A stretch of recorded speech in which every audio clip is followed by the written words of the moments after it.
Hi, my name is Seth. I'm with Sanction Love, and we're here in front of Bulletproof Brew House in Klamath Falls, Oregon, and we're going to do an interview with Randy and Josi. Their last names are withheld for their safety and identity, so you guys don't stalk them.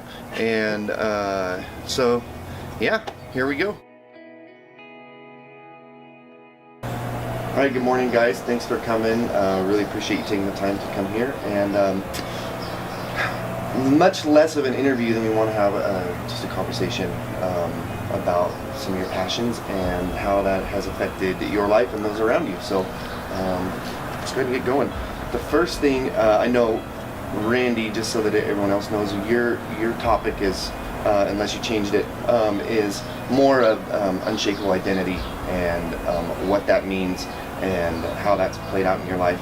And Josi, yours is about passion and helping others. And so with that in mind, Randy, how do you define unshakable identity? Like, what is that to you? So first and foremost, I think in order to have an identity, you've got to have someone who knows you. Does that make sense? Mm-hmm. Someone's got to know you.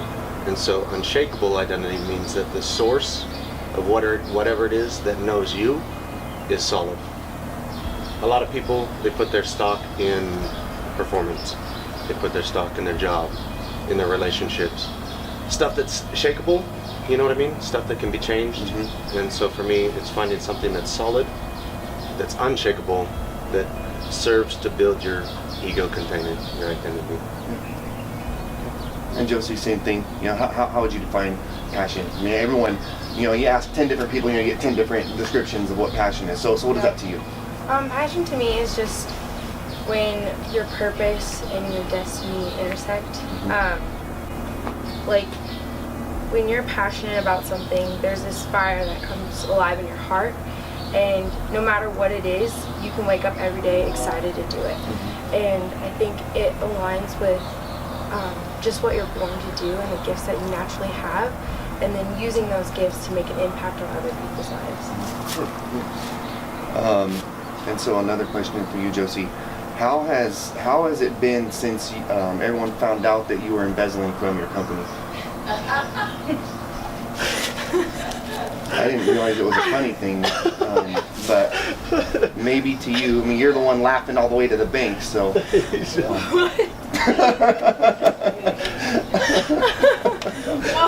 No. I've got a nice new car over there. That's for sure. I got auto start. Exactly. No. Great. So should have known. Are you getting this? Are you getting this? Yeah. Still rolling, right? Talk about this on camera. So we'll move on to something a little less serious. So where does passion come from? Where do you find that? What's the source of it? I think for me, like, my passion is like loving people and finding the things that they love and helping them figure out what to do with that and how to like take that into action. And it kind of rolls off of what Randy like is sharing as well as identity. Like, when I learned how to love myself, my passion for people like multiplied because I loved myself first. And so I think a huge factor is helping other people first love themselves and find those gifts and those talents that they have, and then move forward from there. So a lot of times, like, I work with a younger generation of people, and they're lost, like, honestly, and I can relate because I've felt that for a really long time of just like, I don't know who I'm supposed to be, I don't know if I'm supposed to be going to school or pursuing this, and it's just, I really, really enjoy like taking them aside and asking them like quality questions of like, what makes your heart like burn? Like, when you think about doing something, is it going to school to become a nurse, or is it like being an artist? Like, what are those things that like get you out of bed every day excited to be alive? And then going forward with that, I just really try to encourage them to find like steps that they can do and set goals and that kind of thing. So something I want to piggyback on that you said I think is so huge is that you had to learn to love yourself first. And so many people, their value is found in their social media likes or their how long of a Instagram, how many posts they have or how many likes they have there, or their just heard about this on the radio, but their Snapchat streak. Yeah. And Yeah. so aside from all of that, how did you get to the point where you're like, got away from all of that, looking at that as how, my love is based on this? How did you get to where it was external from those sources?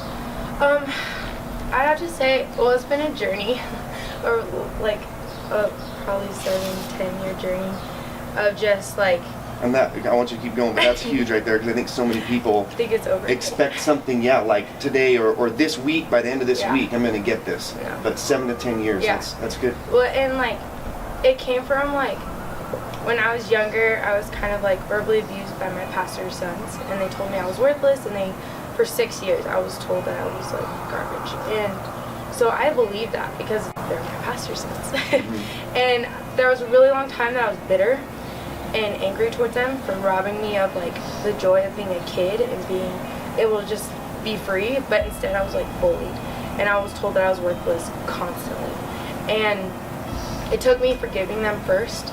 That was like the first step in getting freedom into loving myself. And then the next was just this beautiful journey of loving myself through my mistakes and my shortcomings and working through all my fears. I took a year, 2016, I made it my only goal was to face my fears. And there were some really stupid fears. Like I had a fear of like dancing in front of people, so every chance I got, when there was music on, I would dance, and it was so uncomfortable. And now you can't like stop me from dancing. Like I just enjoy it, and that stemmed from a fear of embarrassment from being bullied. So when I learned that insecurities were fear just twisted up, I knew that I could overcome it, because fear is false. Fear is a lie, and my like driving force for that year was to like crush fear. And I like, there was moments where I did not, and I like failed miserably, but overall I learned to identify fear in so many different little things that I could overcome it, like depression and anxiety. Those are just fears twisted up in different words, in different forms. And as soon as I was able to like identify that, I would be like, oh, I'm not afraid of that. Like that can't touch me, because fear is not, it's not a part of me. And when I like going through that, I really started to love myself a lot more, because I was afraid to love myself because I didn't know if that was okay, because I was so like, I was told for so long that I wasn't worth loving myself, that I was afraid to love myself. And now that I do, like, I'm able to help empower other people to love themselves and help set them on a journey towards that. Mm-hmm. And it's really cool. That's great. And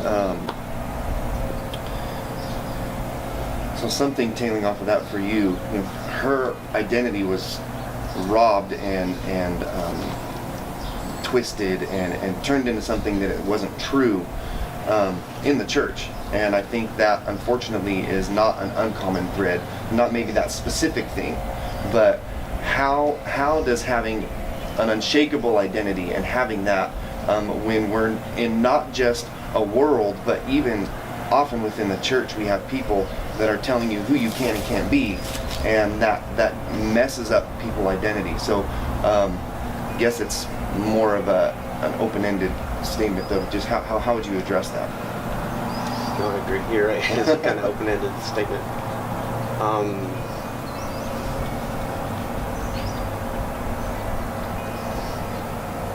So, as jacked up as it can be, you know what I mean, with people giving their interpretations of what it means to be a child of God, to be born again, to have an identity in Christianity, I think for me, I just gotta say this. I'm definitely far from Christian, but I owe a lot to the church for finding my identity. I've had some crappy stuff where people spoke things that they shouldn't over me, but for me, it was my initial source of who I am and the introduction to who knew me. Does that make sense? Mm-hmm. So as jacked as it is, right? I know there's some value there too, and so I'm just adding to your statement really. But I totally agree. I think people, the problem, I got to talk with my hands, but the problem with like the churches, we've got these kids, we've got these adults who have pretty crappy, I had to change words, but pretty crappy ego containers. Mhm. I'll give a visual of Tupperware, right, with holes in their Tupperware, and they're trying to do the best they can to hold that treasure, and they do a pretty crappy job sometimes sharing that identity, sharing what they know, sharing their interpretations of what it means to be human. You know what I mean? But with that being said, there's some good ones too. Yeah. Some good ones. And so for me, I don't know, the church has both and. Which is it's Absolutely. risky for me. I'm real, because it's kind of cool. I've been in Josie's life for a bit now, actually since she was a baby. But, and so I've had the privilege to see her, and I just sent her on her birthday, the superwoman she's becoming. But for me, ever since I've known Josie and had a moment to speak into her life, I regarded how I invest into this person's identity as something sacred. And a lot of people don't hold their words, they don't hold their interpretations of the word, they don't hold their mission to speak into people's lives sacred. But for me, it's heavy. It's a heavy responsibility what you speak over people and speak about their identity. Even when I teach jiu-jitsu, I'm careful how I speak to the kids. Even the adults, like when they're learning, it's anything that can be interpreted to shape their ego container negatively. Not that I'm afraid to tell people stuff directly to help shape them, but I'm real careful with my words because it's a sacred thing to speak into people's identity, man. If you look, and now I'm just going on rabbit trails, like you said, it's a conversation, but if you look, like, so many problems in people's lives stem from the very fact they don't know who they are, right? They don't know who they are, they don't know who knows them, right? And even that statement right there can be interpreted in many different ways. And that's where the journey comes into play, is finding out who does know me and knowing this person who knows me.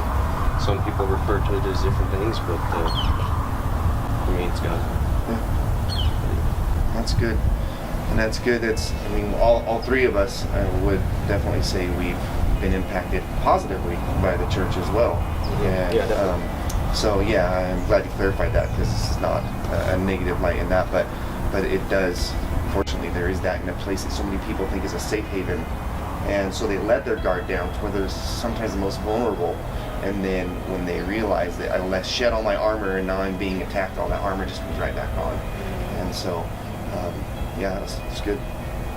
Hearing stuff, like hearing those stories like that, especially when the leaders get to stuff, that gets me riled up.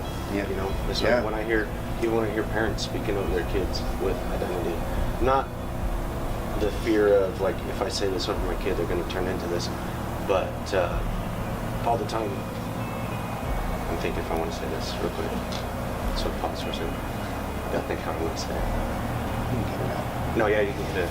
But all the time I'll have parents, when they bring their kids to teach jiu-jitsu, before I even meet the parents, before I even meet the kid, it's, yeah, my son, he's got ADHD, he has a hard time paying attention.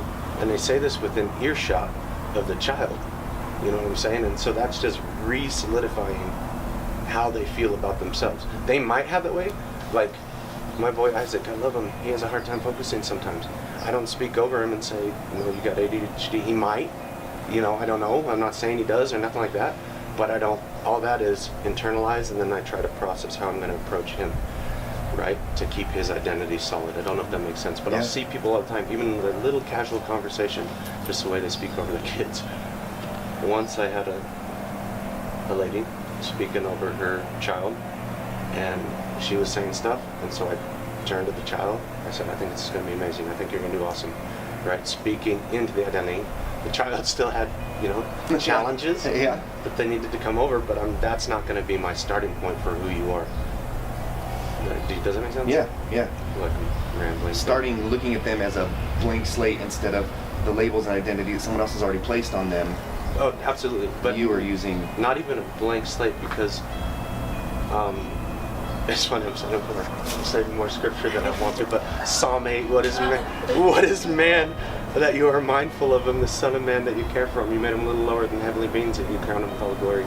I paraphrase that, so look it up. But anyway, people look at man as a blank slate or intrinsically evil. We have our issues, no doubt, but I look at us as designed by a creator with intention and purpose. You know what I mean? Yeah. And so that's my starting point when I look at people. It's not your blank slate.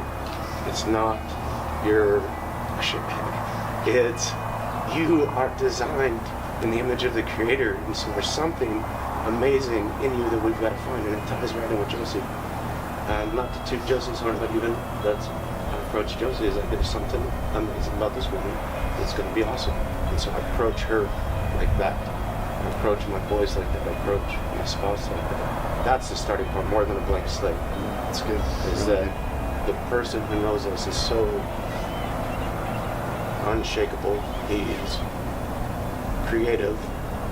He is, I don't know, it's hard to say, indescribable. Yeah. That's really good. It's pumping.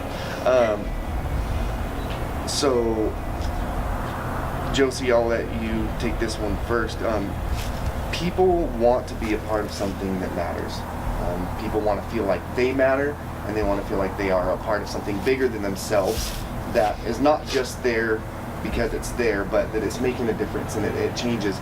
Even if it's on a small scale or if it's on a global scale, people want to be a part of something that is affecting what's happening now. Yeah. How does having a passion play into that? And I mean, it probably, well, I'll let you answer. I could lead you a little bit, but I'll just let you go with that.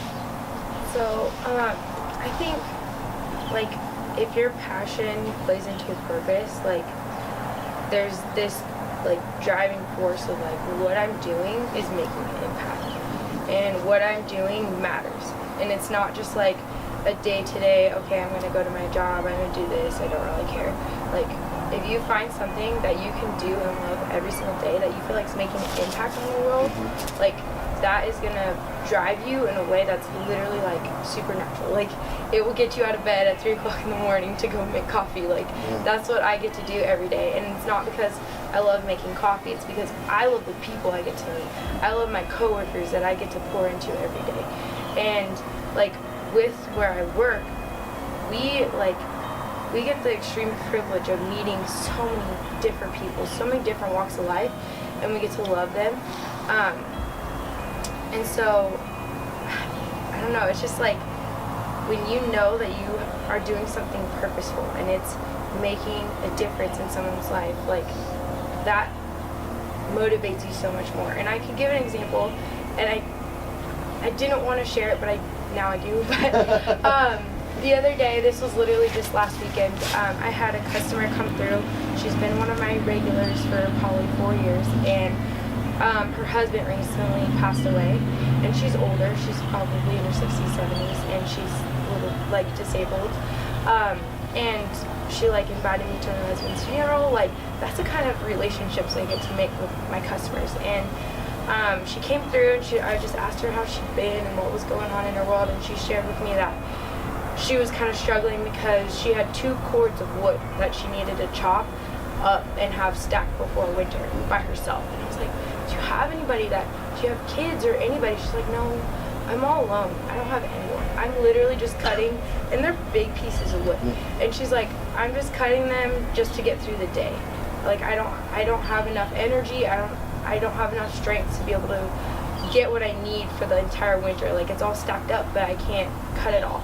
And I was like, well, you know, we've got some cool kids around here. Maybe we'd be able to rally some people and go cut some wood for you. And she's like, really? I was like, yeah.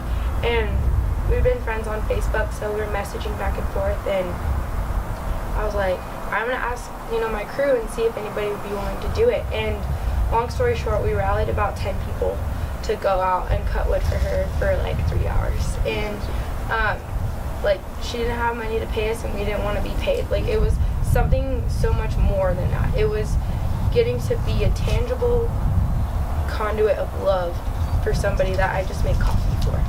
And that is,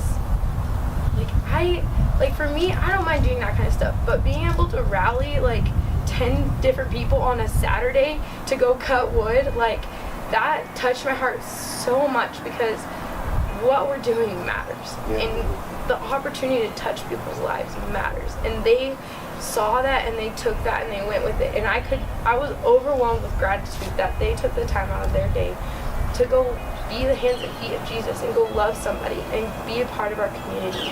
And they didn't ask for anything in return. We went and had fun and chopped a bunch of wood and it was great. And those kinds of things are the things like, without having purpose and passion and loving the people around you, there's no way that I could have asked somebody to do that. You know, like, if you don't love people first and you don't invest in them first and you don't pour into them first, there's no way that you can ask somebody to do that on a Saturday and then sacrifice that without, you know, loving them first. I don't know if that answers your question, but and that your passion allowed for younger people and for a generation that is up and coming, your passion for them built a relationship, which then when the time came, you were able to draw from that, and they know you, they trust you. If it'd been your second day there and you're like, hey guys, look, I know this lady, how many of you want to go come cut wood? They would be like, nope, don't know you, don't know her.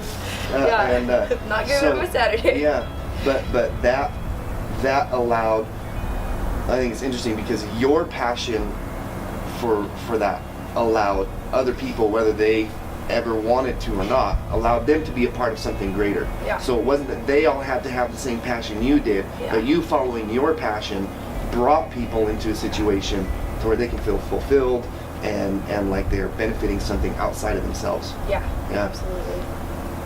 Yeah.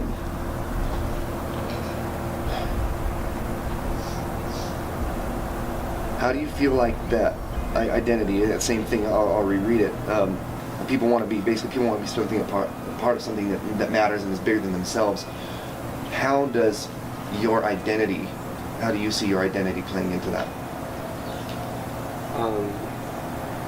This keeps coming to my mind with the deep calls to deep, and listening to Josi talk, but I think one of the most attractive things a leader or a person can have is congruency and being genuine with who you are, and that serves as a magnet, you know what I mean?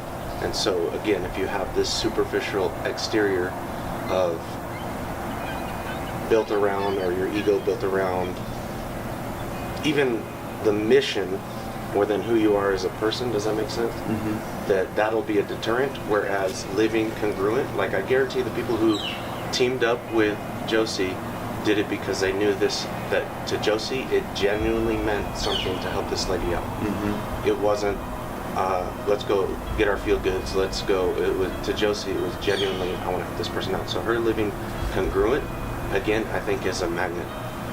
And one of the best, this is just a rabbit trail, but another thought that came to my mind, one of the best gifts anyone could ever give you is their time, in my mind. Mm-hmm. And so kind of a similar thing, because I served as a pastor and it didn't go as well as I thought. I'm sure I was effective in areas, but I've also worked in jiu-jitsu, right?